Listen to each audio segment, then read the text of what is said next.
In this episode of the podcast, I'm sitting down with Matthew Jordan Smith. We're going to be talking about AI as it applies to professional photography.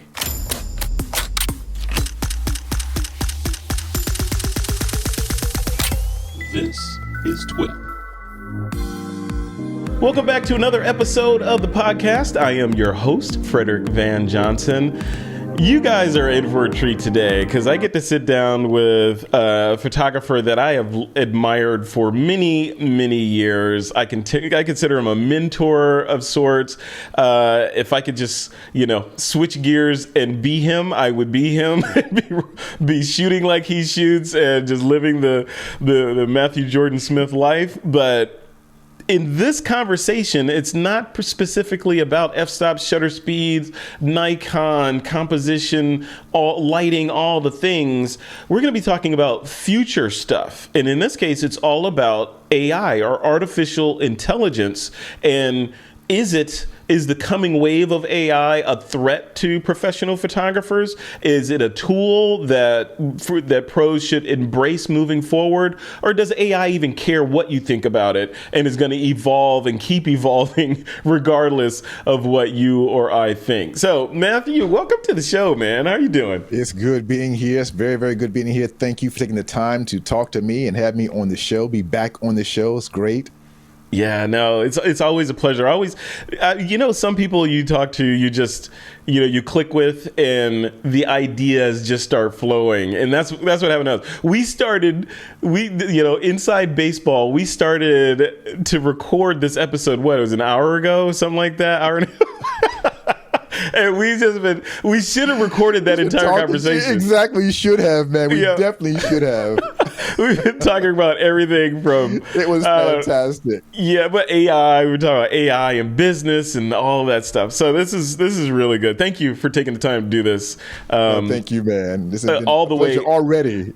Yeah, all the way from Tokyo, no less. You're in Tokyo as we record this. I'm in California, which is a good segue into technology. Technology is allowing us to do this. And what was it, yesterday? Yeah, it was yesterday you and I were talking about just AI. And I sent you a couple of links, and we were specifically around Lensa and some of the controversy around the new app Lensa that's out there and how some people love it. Some people hate it. Some people think it is the harbinger of doom that is going to destroy all things photography. It is infringing on artists' copyrights and all the things. And other photographers say, it's a freight train coming. Either get on it or get out of the way, but it ain't stopping its momentum.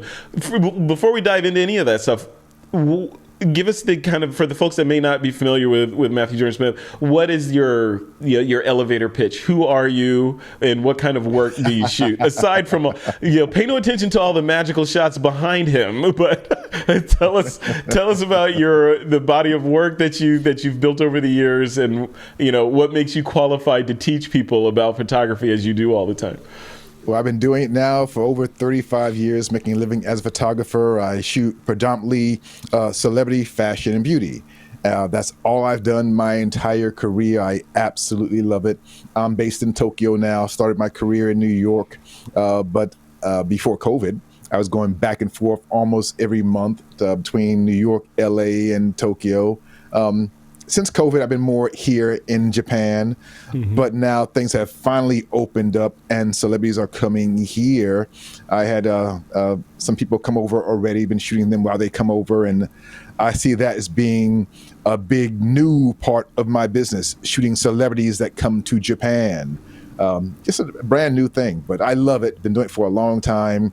I've done some very interesting things since I've been here. I made history last year as being the first photographer ever to be allowed to live in the Olympic Village and photograph the athletes and document life in the Olympic Village. Wow. Totally different from fashion, beauty, but I guess it kind of plays into celebrity in that way.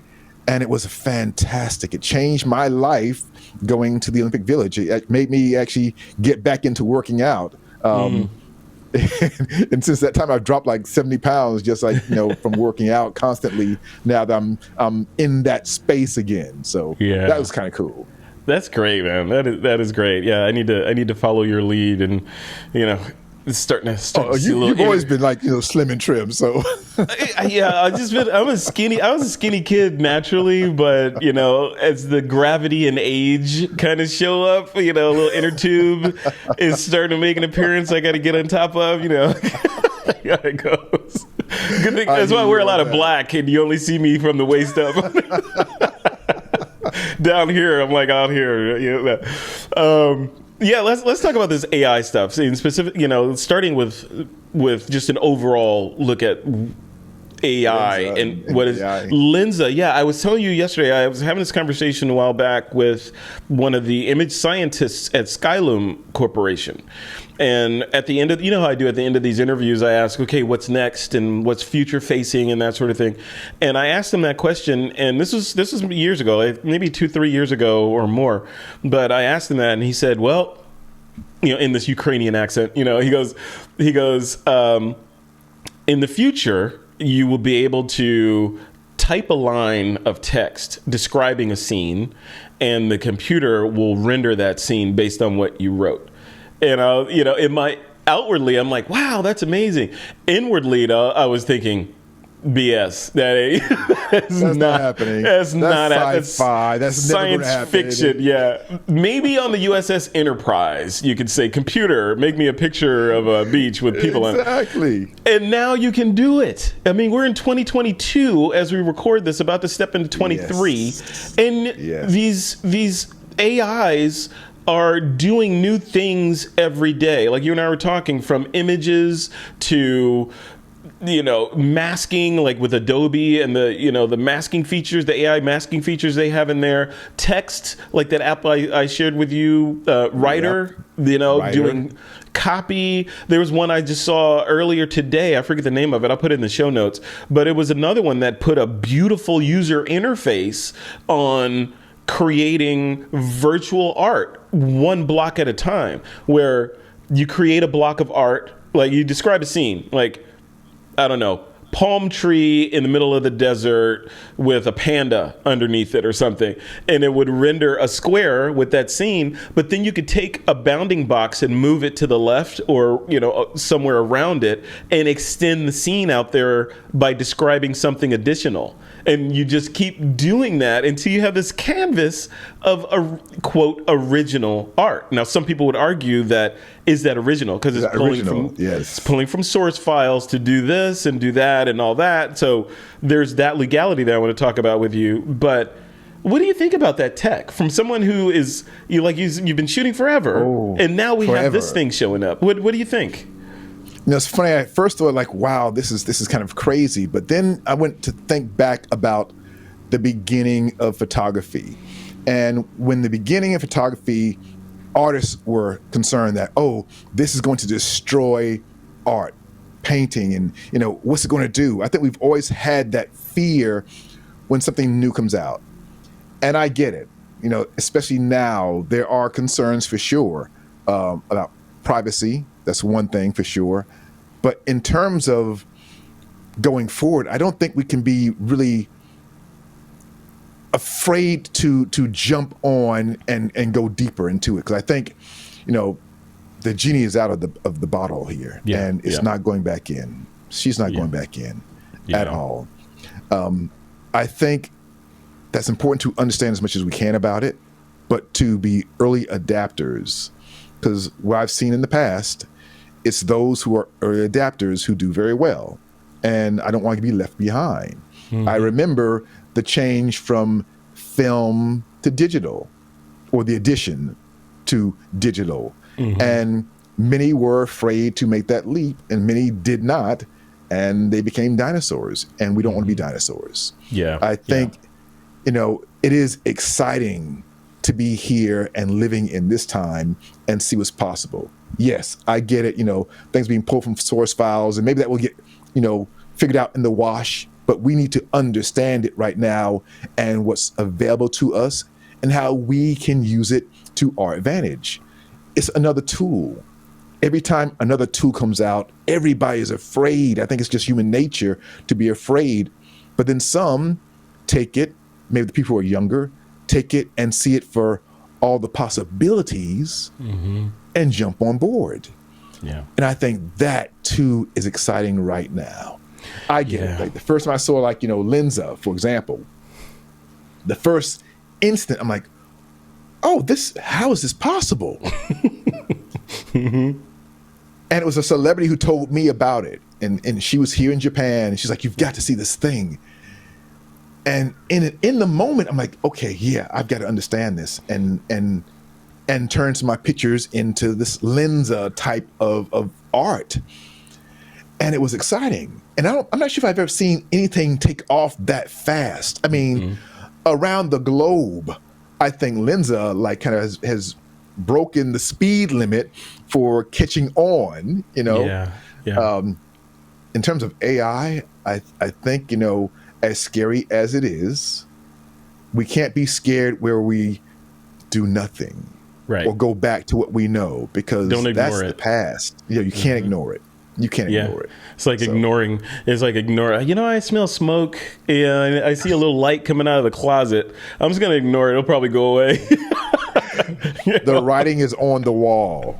Can you read? Is. Yeah, exactly. You know what? You mentioned something that is really poignant, and that's the sort of the age quotient. And I would flip that with the idea that right now, as it stands, this Lenza and this AI technology is young. It is so, relatively speaking, it is brand new young. It is young like the first digital cameras. We were talking about like Canon 10Ds. Remember the Canon 10D with its postage stamp size LCD? Very well. Yeah. So we're there. That's where AI is now. And but it's not going to take it 2-3 decades or whatever to go from the Canon 10D. Much faster now. Yeah. We're going to go from 10D to Nikon Z9 in a couple of years. In a flash. Yeah. And those who aren't embracing it are, I'm not saying you're going to fail, but it's not going to be something. It's like ignoring social media. Yeah, I'm not going to get on social media. The people that say that, I don't get on social media. I'm an anti-social media person. I'm not doing that for whatever reasons. You're still going to get up in the morning. The sun's still going to rise, and you're still going to pay your taxes and all the things. But there are going to be people that capitalize on it and build giant audiences and build training courses. Absolutely. And clients are going to start asking for it. And it's going to become the path of least resistance to doing certain things. Like we were talking, like AI, to switch the gears over to Writer, RYTER. I think it's RYTER.ai. Yes. Yeah. Yes. So incredible. You put AI. Yeah, you played with it. Describe what Writer. And just one day playing around with it blew me away. You tell it the idea that you want to write about, and it spits out text for you that's better than I could write. Or maybe I'll spend 2 hours trying to write, a story. It does it in seconds. And it blew me away to see what this can do. Yep. With text, with an idea. I can give it all the elements, all the ingredients, and then it makes this amazing meal. Yeah. That's impressive. It's crazy. Yeah, I demonstrated Writer during a talk at NAB, the last National Association of Broadcasters conference in Las Vegas. And I was on stage and I did it live. Luckily, we had an internet connection and all that. So I did it live, and which, could have gone sideways, granted, but it didn't. And I get up there and I said, okay, let's say that I need to write a blog post about NAB. Now, what is NAB to people that don't know about it? So basically in the text field, you describe what you want, or there's a UI where you say, okay, I want a blog post, and you give it a brief description about what it is you want it to write about. And I literally wrote in there, what did I say? Something like create a beginner's guide to NAB, or an introduction to NAB blog post. And I didn't even say what the acronym NAB was. I just said, give me the introduction to NAB blog post. And I think at the time, I think the UI may have changed a little bit, but it asks you kind of what style you want it in, like chipper or serious or business. And I picked something in the middle, and I said I wanted 3 variants of it. Go. That was it. That's it. It wrote this variant. It said, if you're considering, I'm paraphrasing, but if you're considering attending the National Association of Broadcasters Conference in Las Vegas, also known as NAB, you should be prepared for the crowds because COVID is happening and blah, blah, blah. But the conference is targeted at people who do this. It was perfect. Insanely amazing. Like 85 to 90% there. So I could take that copy very easily and fix it, put my own little stank on it, publish it. That's it. And I was like, in the days, you and I both grew up in an era where it's okay. Yes. I gotta write this paper or whatever. Where do I start? Blank sheet, blinking cursor, or worse yet, blank piece of typing paper in the typewriter. Go. Luckily, I have I can delete in backspace. And now we're here where these things are just doing for us. But is that good though? So here's the devil's advocate side of this. In the context of writer doing the work for me, basically, does that mean I'm going to become a worse writer because now I can do it for me? Like, I don't need to, focusing. Back in the day with my old Nikon F3, I had to focus and bring the split prism together and get it locked in. You get good at it over time and understand how to get a sharp shot. Now, that's out the window. No one even cares about split prisms anymore. You tap that shutter button, whatever that camera's pointing at is going to be locked into focus, and more often than not, the subject and the nearest eye on the subject is going to be perfectly sharp every single time, meaning I don't need those skills of the split prism anymore. So is that a bad thing that I don't need that, or is that just technology? Here's another thing: does it matter? Right. Yeah. Right. Does it matter? Uh-huh. Does it matter if, you're a better photographer now because you have these amazing cameras that we didn't have 10 years ago, 30 years ago? Does that matter now? When you look at the image, does that matter? When you see the text, let's say somebody wrote a book with AI. That might be what happens next. Mm-hmm. If it's an amazing book, will we care if it's done through AI versus a writer? Who's spun a story. Yeah. Or maybe you have a story, but you're not a writer. You can't, you don't have that magic spin, but now all of a sudden your idea comes to life in a different way. Yeah. Maybe it will spawn a new breed of writer. Right. Yeah. Who knows? Yeah. It's so much there. I mean, it's kind of like when science fiction meets science fact or reality. Because this is where my brain goes. I start thinking of this, again, we're brand new in this technology, and we're seeing vignettes of what's possible, everything from self-driving cars and machine learning to apps like Lensa and Writer that are doing text, and they've got AI doing paralegal type stuff now, and in medicine doing diagnoses, because right? Yes. You can trust an AI talking about that better than a doctor. Yes, yeah, because a doctor can, Google something or look in a book, make mistakes or have bias for whatever reasons. Absolutely. Not that an AI can have bias, but it maybe not. Who knows? Depends on who authored the AI, I guess.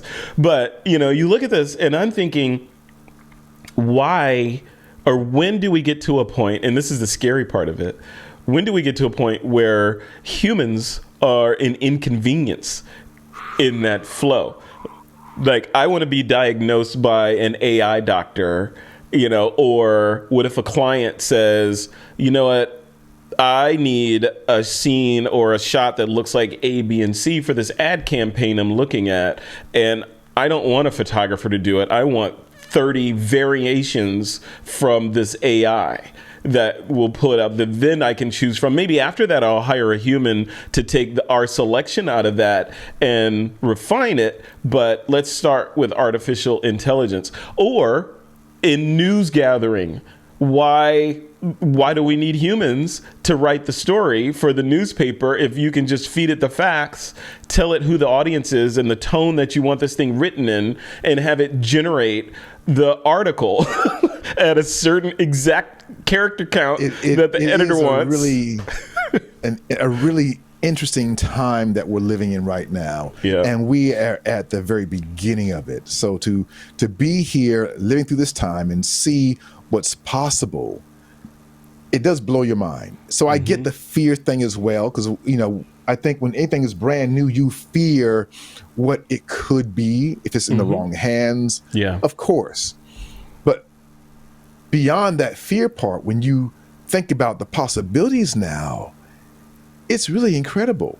Yeah, there'll be some bumps along the road. There always is with anything brand new.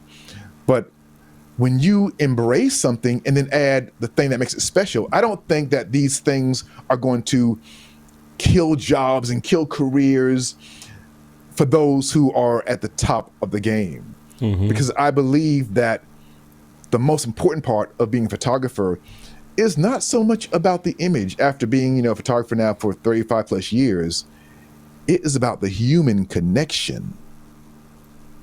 Yeah. That's the part that's special. Yeah. So we can't forget that part of it. I think that will always be amazing and special. And if we can learn to embrace this new technology in some way and then add what we bring to it, it becomes ultra special. Now, yes, there will be bumps along the way as we get going in this, bumps along the way as we get going in this. Yeah. But it's the possibilities that's so exciting about this, the possibilities of what we can do and change and do easier or faster. And it's not going away. Yeah. No matter how we feel about it, it's not going away. Yeah. I mean, if you think about the iPhone changed a lot for people. Maybe it changed, careers and put people out of business. It changed photography. It changed the music industry. Were people scared? Yeah. I mean, the whole music industry had to change based on, the iPod, iPhone. And music is still around. We're still listening to it. Maybe we're doing it a different way now, but it hasn't gone away. Yeah. And, for artists, for writers, photographers, those art forms won't go away. We have another tool, another way for it to evolve. It had to evolve. Photography is, almost 200 years old. So this was coming. We've got to look at it right now and say, okay, how can I use this to my advantage? How can I jump on this bandwagon and understand how to use AI and be ahead of the curve? We can all get, down about it and, talk about the scenario of what if this goes wrong. We can do that all day long. It's not going away. Yeah. I mean, just in the short time that we've seen these AI apps come out, there's been a lot of money made already. Yeah. It's some of the iceberg. That's not going away. Yeah. It reminds me of my dad who passed away a year or so ago. He was the chief. No, he was long since retired. But he was the chief engineer at WLS-TV in Chicago, Channel 7, ABC, right? So he started there on the Oprah Winfrey. It was called the Oprah Winfrey. No, it was called the AM Chicago. AM Chicago was. I remember that. Yes. And then it switched to the Oprah show and then Oprah Winfrey show, whatever. But he knew Oprah growing up down in Mississippi. They went to high school together. But he told me one day that, everybody's mad at me at work, because I'm the guy that has to install these new robotic cameras in the news in the news studio. And normally they had 3 camera operators in there, at least 3 on these like floating gigantic cameras, with their headsets on. Okay, take camera 1, whatever, and then they replaced all those with robots, or basically automated cameras that somebody in the control room could say, go to position A, and camera would float over to position A, and then track that anchor or that host or whatever. And I was thinking, I was just thinking recently, I'm like, okay, that's analogous to where we are now, kind of. There's people were upset, people lost jobs or had to retrain into different things, but now every modern station on the planet is using that technology. And the technology that they were using back then to put on a news program, I remember the software they were using. It was a piece of software called Quantel Paintbox, which was like Photoshop -100, right? It's like it was hardware based just to do stupid things like put a Chiron on the screen or a lower third or something. It was and I remember him telling me how much that thing cost. It was hundreds of thousands of dollars just to have this thing. At that point, and you fast forward to today, like you and I were talking, on a MacBook Pro with an iPhone, or even in many cases just an iPhone, I could run circles alone around what they were doing in that studio, for gazillions of dollars a year. So the bar has moved, right? And imaging, and especially photography in the context of this conversation, the bar is moving, right? In terms of what we can do, what's possible. And the controversy. So let's talk about the controversy next, right? So I feel like I'm going to toss the commercial break, Coming up next on This Week in Photo, we're going to dive into the controversy. But seriously, the controversy, like we kind of touched on a little bit in the beginning, is these AIs are pulling images from places. Like, I'm not exactly, I'm no expert on the mechanics of Lensa or how it works, but part of the controversy is it is replicating artwork from artists, right? From other artists, in some case pulling in the photos, in some case replicating their particular style, and then recreating that on your photo and calling it something brand new. What do you think about that? Because I think, Matthew, you're in a unique position to answer this question, because you have this gigantic body of work of celebrities, no less, right? Who are very particular, I would imagine, about what happens to their images and who has the rights to their images and all the things. That's their bread and butter, right? So how would this affect them? Not just celebrities, models as well. I saw an image yesterday of an AI generated image. And I looked at it and like, I know that model.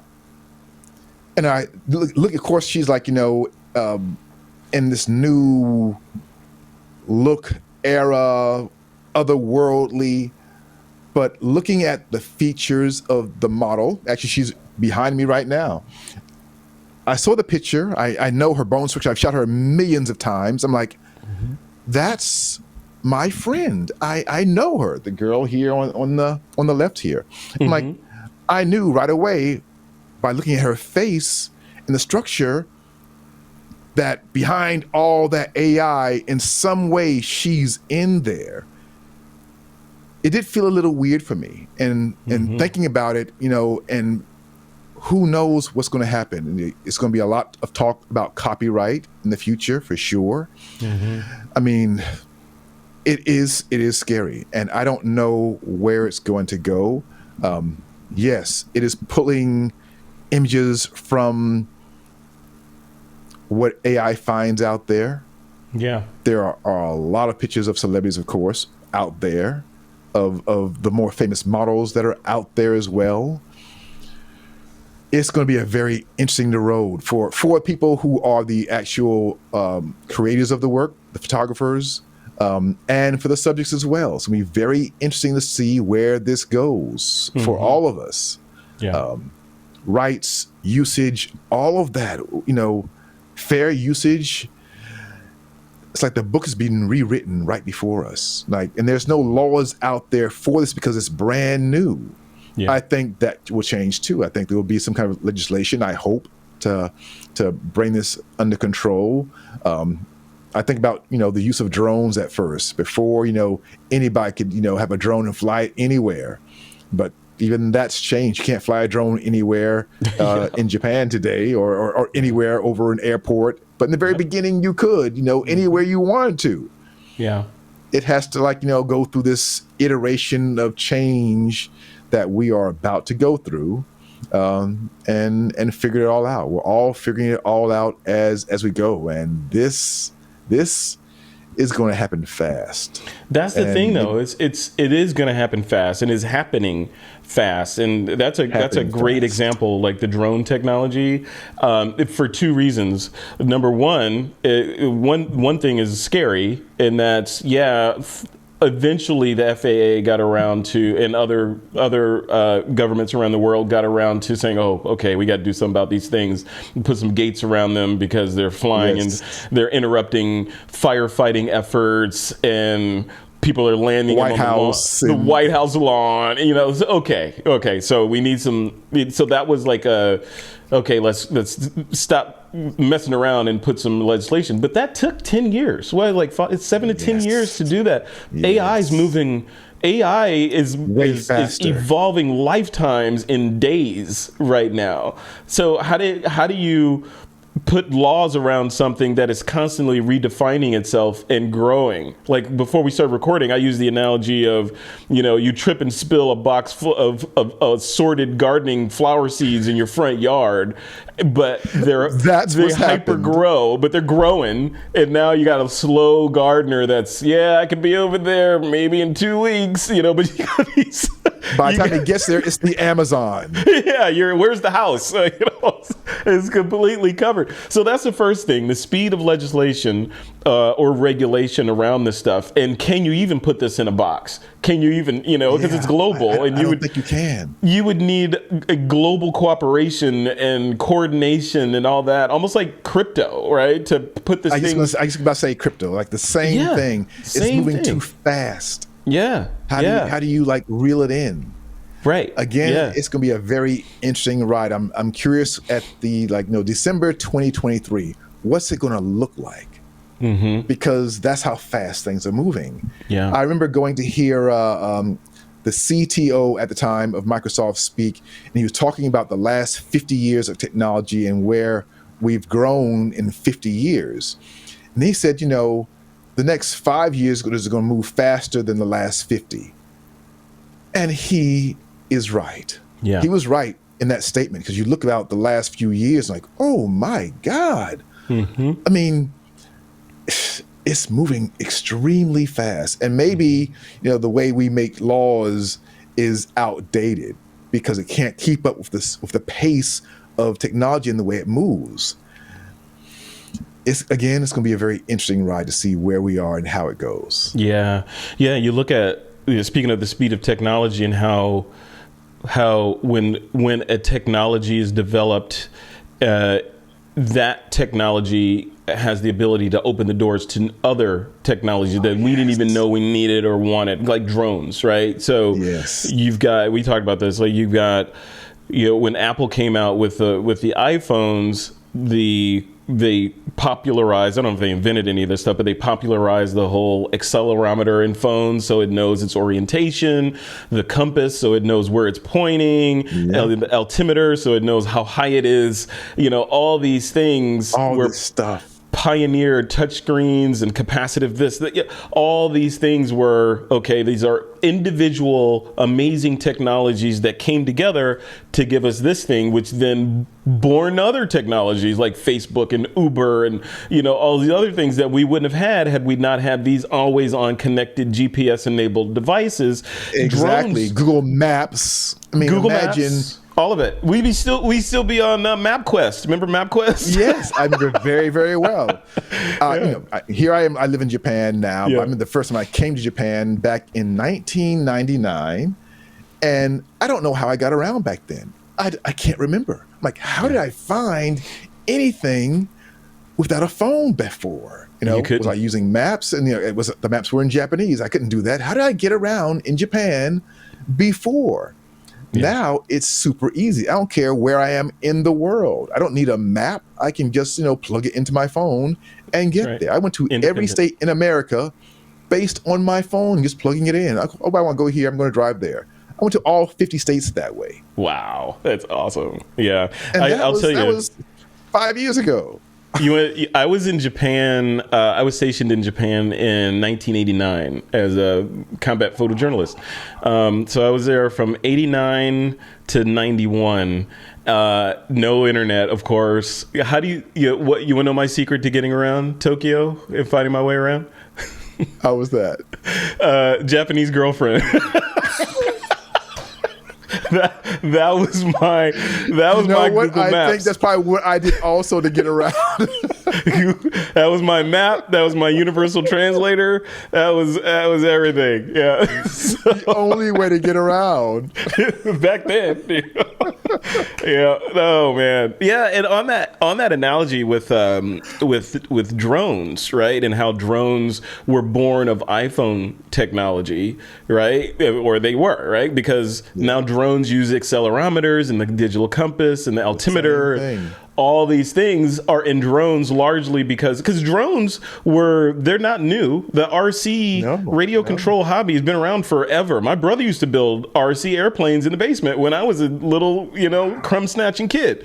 And now you add these new technologies into it. Now you can do all these amazing things with these drones. So I draw a straight line from what happened there to what's happening now. So what will this give birth to? You're right. And the combination. So you look at, like I sent you that app, Descript.com. Yes. Right? So Descript will let you even voice print yourself, feed it a script, and it'll read it in your voice. So, which is amazing, which is insane. So you say, okay, let's take that bit of technology. Okay, now let's take Writer over here, which can write. Let's point the AI at a news feed. Let's make a virtual version of Frederick. Bring these things together. Yeah, using something like, what was it, Unreal Engine 5 or something, which can create these super hyper-realistic environments. Now you can add some smarts into those environments and replicate a human in there. Now you can have an entire news program or a podcast that's automated. Or a movie. Yeah, or a movie. Everything is about to change again. Yeah. And yes, those things are scary. I get it. It's going to disrupt everything we know. But disruption is going to happen whether we like it or not. Yeah. Mm-hmm. That's the way it's always been. Yeah. So yeah, we are in a phase where we knew something was coming. I mean, we could feel it after 2020 came in, that things were changing. And it feels like that was the beginning of change. Maybe the COVID was the birth of change in a major way. And we're seeing a different world, coming out of this pandemic, hopefully coming out of this pandemic, in many ways. And maybe this AI is part of that. Mm-hmm. And what will this give birth to? That's what's exciting, which is why I think as, photographers, artists, we need to jump in and learn all of it. Learn the AI, learn what it's capable of doing, so we can take it and use it for things that we never thought about before. Yeah. That's the future. Yeah, I know. And it's there's so many components to it as well, because you look at what Mark Zuckerberg and Facebook with the metaverse and, all the billions of dollars that he's putting into it. Some would say flushing into it, but all that money that, it's some version of this metaverse concept is going to manifest. Who knows if it's going to be Zuckerberg's vision, but it's going to manifest. Apple's supposed to be coming out with their augmented reality glasses. Tim Cook has already said he thinks it's going to be bigger than the iPhone in terms of how we approach our world today. So, and this stuff is coming in the next couple of years or so. So like you said, as artists, you cannot be you cannot be an artist or a photographer in this case. You can't be someone that says, hey, I know Rembrandt lighting and I know how to do this and that and I'm done. That's it. I don't need to learn anymore. No, I know Photoshop. no. I know enough of Photoshop to get by, or Lightroom or Capture One or whatever. I don't need any more. I'm good. You have to, the cliche is that whole lifelong learner thing. That is never, in my mind, it's never been truer than it is today, because stuff is moving so fast. And if you stand still, it's like quicksand, right? If you stand, you know, if you, or maybe that's the opposite analogy, because if you move in quicksand, you get sucked in. So it's like negative quicksand. That's true, opposite. You stay still, you're done. Yeah. Okay. How about this? It's like being a shark. You know, you have to keep swimming to stay alive. If you stop, you're done. Yes, that's exactly what it is. You have to keep swimming. You got to keep moving. Yeah. Because if you don't, it's over. So definitely, you know, I know it's scary for sure, but you can't be scared to the point where you become stagnant and do nothing, or say, oh no, this is not for me. We've seen that happen before, and we've seen what happens when you stop and push it off. Yeah. Everybody goes by you, and you do become a dinosaur. And we don't want that. So let's learn what we can. Let's learn what it can do. Yes, be protective as much as possible, for sure. There will be some hiccups along the way. Privacy is a concern right now. Maybe that would get figured out also in the wash, because it needs to be. But we can't just, like, you know, brush it off and say, oh, I don't like this. I'm gonna go back to the way things were. It never goes back to the way things were. Never has. Never. It never will. Nope. You cannot put toothpaste back in the tube. It is out. It is right. Out. I like that. It's out, and you got to do something with it or whatever. Yeah, it's right. It's just, it doesn't be a mess. Yeah, it's so much, man. I mean, and just sort of the thought of how these things are going to coalesce together and make new things or new opportunities, new technologies, entire new businesses. Like I use the example of Lyft and Uber. Entire new businesses. Right? Lyft and Uber, billion-dollar companies that are based on an app, right? That would not have been possible had it not been for smartphones. Period. Right? You know, Matthew Jordan Smith traveling the United States, visiting all 50 states, would not have had the opportunity to do that. Maybe you could have, but it would have been much harder, you know, without this technology. What technologies like that, or what businesses like that, are not even born yet, that are going to be born based on this stuff? Yes. Birth of new technology, birth of new businesses, all of that is coming. The same way the iPhone has given birth to so many different things. It's going to change life as we know it. I do feel this is like a pivotal moment. And the fact that we are all here at the beginning of it is pretty amazing. We'll be talking about this for a very long time. So don't brush it off, because we know what happens when you do that. Just try to take it all in and start learning all over again. And it's fun and exciting to learn. And then once you open your mind to things, you start seeing other possibilities as well. And that's really the exciting part. What's possible once we embrace this new technology. Yeah, absolutely. And we'll leave it right there. That's a perfect note to end on. You know, as we wrap this up, if people want to connect with you, learn more, you know, become a student of Matthew Jordan Smith, what's a good place for them to point their web browsers to? They can find me on Instagram. I'm there, very, very engaged for sure. I have a photography lighting course as well. You can find me there at photographylightingcourse.com. And then, of course, my website, MatthewJordansmith.com. Not Michael, MatthewJordansmith.com.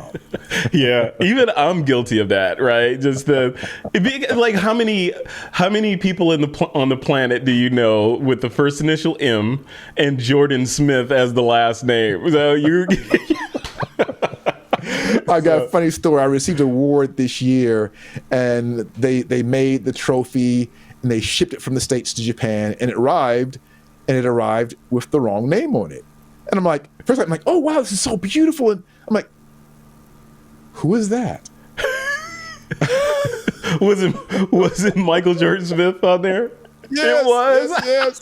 Did you give it to him? You should have just gave it to him.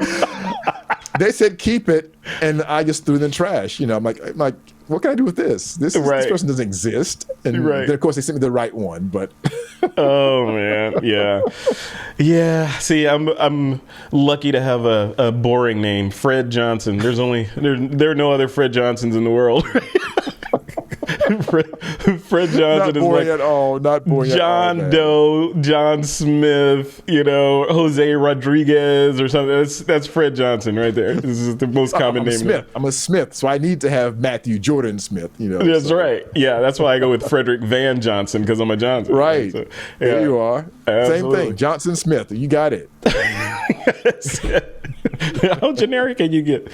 All right, man. Thanks for doing this. I appreciate it. So much. You. This is speaking to you is always inspiring, and it just sort of lights up synapses in the brain of the possibilities, both photographically and future thinking. You are always working on something interesting. One of our previous interviews, you were working on a brand new art form, over there. Yes, we didn't even talk about that. And even that, like I've been thinking about the AI and that, what will that bring about? Yeah. Who knows? Because I'm still working on that. We're working on turning it into a TV show, as a matter of fact. And we've been working on it so long, but it's like, wow, how can AI, because that's where my first thing I mind went to was that. How can AI change this? Maybe it's going to open a new door for it and make it more acceptable as well.